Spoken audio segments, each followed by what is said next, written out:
पद्धतीने हा 4 Tux blouse आहे. तुम्ही बघू शकता खूप सुंदर याची फिनिशिंग आली आणि सविस्तर कटिंगची माहिती मी तुम्हाला पुढे दिलेलीच आहे. तर आपण शोल्डर कशा पद्धतीने जोडले, याला आपण अशा पद्धतीने शोल्डर जोडले. ज्यावेळेस आपण लेस लावतो तर त्यावेळेस असं जर शोल्डर जोडलं तर इथं बाहेर शोल्डरचं जे धागे आहेत ते निसटत नाही आणि इथं आपल्याला थोडासा रफ करावा लागतो. त्याच्यानंतर पुढची फिनिशिंग जर तुम्ही पाहिली, अजिबात चपटा 4 टक्स नाही आणि हा मटका गळा आहे. याला डोरी लावून आपण याला लटकन लावू शकतो. बऱ्याच जणांचा प्रॉब्लेम काय होतो, ज्यावेळेस 4 टक्स असतो त्यावेळेस एकदम चपटा होऊन जातो. तर हा अजिबात चपटा बसत नाही. तर याची फुल कटिंग मी तुम्हाला दिलेलीच आहे. पुन्हा एकदा माझ्या चॅनलमध्ये तुमचं सगळ्यांचं स्वागत. आपण 39 साईजमध्ये 4 टक्स ब्लाऊज हा कटिंग करणार आहोत आणि आपण हा ब्लाऊज कटिंग डायरेक्ट अस्तरवर करायचा आहे. आणि कशा पद्धतीने आपण सोप्या पद्धतीने ब्लाऊजला व्यवस्थित कटिंग करायची किंवा शोल्डरचे बऱ्याच जणांना प्रॉब्लेम येतात ब्लाऊज मोठा असल्याच्या नंतर, तर सगळे प्रश्न आपले ह्या व्हिडिओमध्ये नक्कीच सॉल्व्ह होणार. तर व्हिडिओ कंटिन्यू बघा. आपण सगळ्यात अगोदर उंची घ्यायची. कस्टमरची उंची आहे 15.5 इंचाची. शिवून ब्लाऊज होणार 14.5 इंचावर. तर उंचीमध्ये तुम्ही कमी जास्त करू शकता. जेवढी उंची लागते तेवढी मी घेतली. एक मार्किंग केली. शिवून हा ब्लाऊज 14.5 वर होऊन जाणार. 5.6 इंच आपण शोल्डर टाकायचे 39 ला. तेच 5.6 इंच परत एकदा आपण खाली घेतले. एकसारखी लाईन येण्यासाठी आपण हे दोन्ही पॉइंट दिलेत आणि आपण याला आखून घेऊ. परत एकदा 6 इंचावर आपल्याला एक पॉइंट द्यायचा आहे. हीच लाईन आपण सरळ आखून घेऊ. आता 39 चा आपल्याला चौथा भाग काढायचा आहे. 39 चा चौथा भाग अधिक त्याच्यामध्ये आपण 2 इंच मिक्स करू लुजिंगसाठी. म्हणजे जवळजवळ 10 ला एक लाईन कमी येते. 10 इंचाला 2 लाईन कमी येते. तेवढंच आपल्याला मार्किंग करायची. त्याच्यामध्ये 2 इंच आपण लुजिंग ठेवूया. आता त्याच्यानंतर कस्टमरचं जेवढं कंबर आहे त्यानुसार आपण कंबर घेऊ. तर मी जो ब्लाऊज आहे त्याच्यावर मी माप घेते. जवळजवळ 32.5 इंच कंबर आहे. तर 32.5 चा आपल्याला चौथा भाग काढायचा आहे. चौथा भाग जेवढा येईल तेवढा आपल्याला घ्यायचा आहे. चौथा भाग आला जवळजवळ 8.25 इंच. 8.25 इंचामध्ये 1 इंच आपण टक्ससाठी, पाठीमागच्या टक्ससाठी आणि 1.5 इंच आपण शिलाई मार्जिन. आता हे दोन्ही पॉइंट आपण याला आधी जोडून घेऊ. नंतर ही लाईन याला द्यायची आणि ही लाईन याला द्यायची. बरोबर. आता आपल्याला नॉर्मल अर्धा इंच एवढं, नॉर्मल अर्धा इंच पण नाही बोलता येणार, नॉर्मल आपण आतमध्ये आलोय एकदम थोडंसं. त्याच्यानंतर 1.5 इंच आपण पाठीमागच्या भागासाठी एक पॉइंट द्यायचा. 1 इंच आपण फ्रंटसाठी. ही लाईन आपण मधून याला कव्हर करून घेऊ आणि याला आकार देताना आकार आपला व्यवस्थित आकार आला पाहिजे.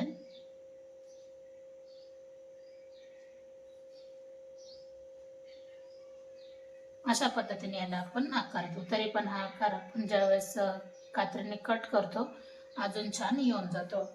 आता त्याच्यानंतर आपण गळा घेऊ. आता गळा आपल्याला 2.5 इंचावर टाकायचा आहे. बघू शकतात 2.5 इंचावर गळा.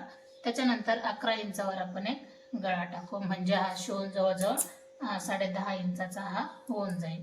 वरती आपण 2.5 घेतले तर खाली अर्धा ते पाऊण इंच जास्त घ्या गळ्यासाठी, म्हणजे आकार हा गळ्याला व्यवस्थित येऊन जाईल. कस्टमरने मटका गळा सांगितलाय तर अशा पद्धतीने याला गळ्याला आकार दिलाय.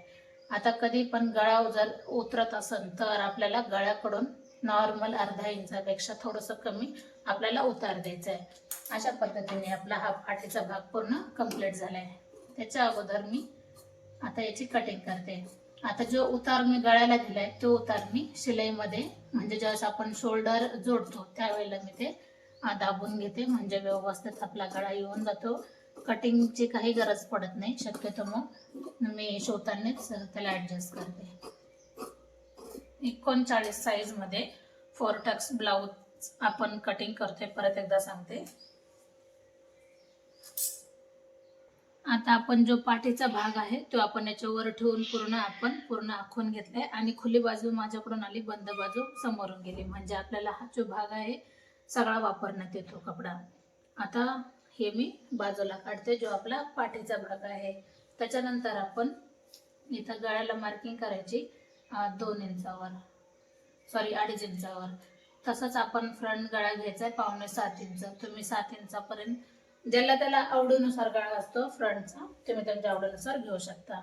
आता वरती आपण 2.5 इंच गळा घेतलाय, तर 2.25 इंच आपण खालच्या साईडला घेऊया, म्हणजे व्यवस्थित गोलाकार हा येऊन जातो. बरोबर.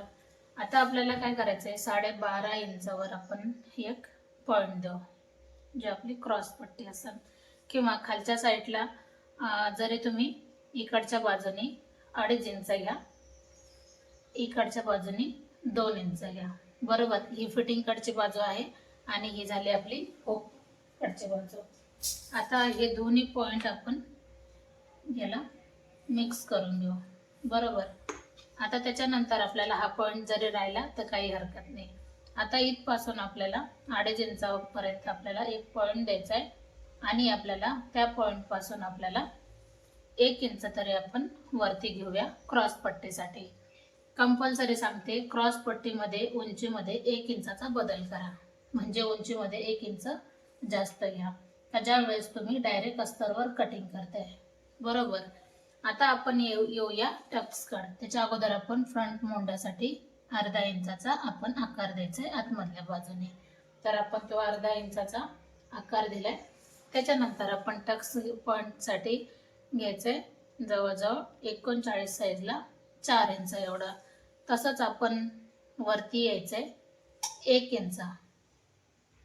1 इंच आपण आल्याच्या नंतर 1 इंचाचा आपल्याला टक्स घ्यायचा आहे, तर 1/2 इंच आपण इकडच्या बाजूने घ्यायचंय आणि 1/2 इंच आपण या बाजूने घ्यायचंय.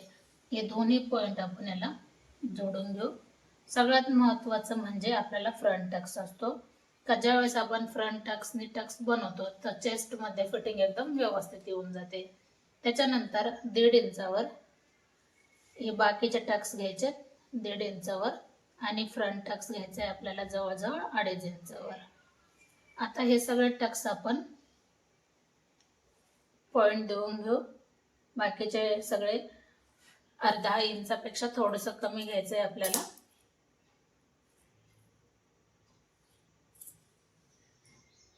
बघू शकतात, खूप सोप्या पद्धतीने आपला हा 4 टक्स ब्लाउज आहे.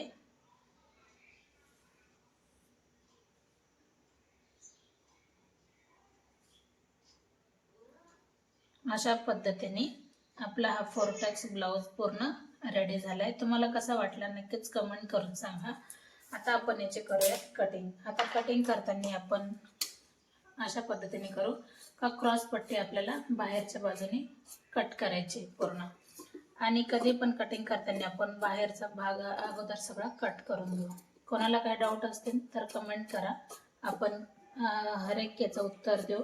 सध्या गर्दी आहे, पण जसे तुमचे प्रश्न असतील तसे आपण कटिंगमध्ये उत्तर देण्याचे प्रयत्न करू. बऱ्याच ताईंचे प्रश्न वेगवेगळे आहेत आणि त्यांना कटिंगचे व्हिडिओ पाहिजेत, पण मला ते पेपरवर दाखवावे लागतील आणि तेवढा आता टाईम नाही, तर आपण ते कटिंगचे व्हिडिओ नंतर आपण त्यांना हाफ सीझनमध्ये नक्कीच दाखवू. आता लग्नाचं सीझन चालू आहे तर फुल गर्दी असल्यामुळं बऱ्याचशा गोष्टी दाखवू शकत नाही. आता ही जी आपली एक्स्ट्रा जी मार्जिंग होती मी ती सगळी काढून टाकते. जेवढं मी हुक पट्टी बटन पट्टीसाठी ठेवायचे तेवढंच बाजू मी घेतली. त्याच्यानंतर आपण क्रॉस पट्टी कट करू. आता कधी पण ज्यावेळेस आपण डायरेक्ट अस्तरवर कटिंग केली, आता आपण याच्यामध्ये 1 इंच जास्त घेतलंय, तर मग आपल्याला ज्यावेळेस आपण पिसावर कट करतो तर कशामध्ये काही वाढवायचं नाही. जसं आपण याच्यावर कटिंग केली अस्तरवर, ही परफेक्ट कटिंग आहे. हीच कटिंग आपण ब्लाऊज पिसावर ठेवून कट करू शकतोय. हा पाठीचा भाग आणि हा फ्रंट भाग हे दोन्ही कट झाले. आता मी तुम्हाला याच्यामध्ये बाही कटिंग कशी करायची ती पण दाखवणार, तर व्हिडिओ पूर्ण बघा. बाही कटिंग करताना सगळ्यात महत्त्वाचं माप म्हणजे हे तिरकं माप आपल्याला घ्यायचे 8.5 बसले. आता कस्टमरची जी बाही असेल, आपण 1 मीटर कपडा घेतलेला तर याच्यामधून कपडा बऱ्यापैकी उरलाय, तर मग मी घडी घालताना अशी नाही घडी घालणार का आपल्याला जॉईंट द्यायची गरज पडणार नाही. ही घडी पण उभी याच्यामध्येच येऊन जाते लायनिंगमध्ये. तर मी याला अशा पद्धतीने एक फोल्ड करते. लक्षात घ्या. आता आता आपण 8.5ची घडी आहे. ही माझी बंद बाजू आणि ही ओपन बाजू. तर आपण अगोदर 8.5 वर एक मार्किंग करू, प्लस त्याच्यामध्ये 1.5 इंच आपण जास्त घेऊ.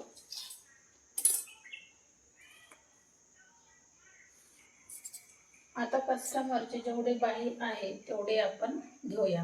आता अस्तरची बाही जर असेल तर आपण किती बाही घ्यायची, 1 इंच त्याच्यामध्ये जास्त घ्यावे लागते. 3.5 इंचाची बाही आहे कस्टमरची, तर आपण 4.5 इंचाची घेऊया इथपर्यंत. हा आपला 4.5 इंचाचा बॉक्स आपण तयार करायचा आहे, बरोबर. त्याच्यानंतर आपण लगेच दंडघेर घेऊया.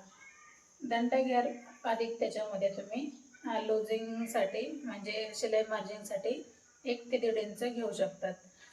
तर इथं दंडघेर आहे 7.5 इंच. त्याच्यामध्ये आपण 1.5 ते 2 इंच लूजिंगसाठी ॲड करू शकतो.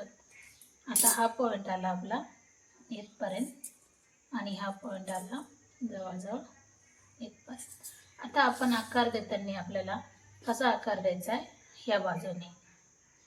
तर आपण फ्रंटला वर खाली येऊया 3 इंचावर, बरोबर.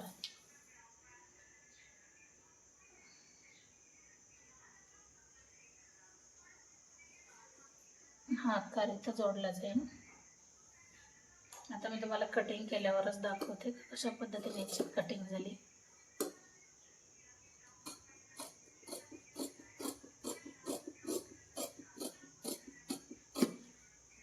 अशा पद्धतीने आपली दोन्ही बाही एक सोबत निघून आली. तर याला मधून आपल्याला एक कट द्यायचा आहे आणि थोडंसं प्रेस जरी केलं तर आपल्याला लगेच लक्षात येऊन जाईल. अशा पद्धतीने हा आपला ब्लाऊज जवळजवळ पूर्ण कटिंग झाला आहे. व्हिडिओ आवडला तर नक्की लाईक करा, शेअर करा, सबस्क्राईब करायला विसरू नका.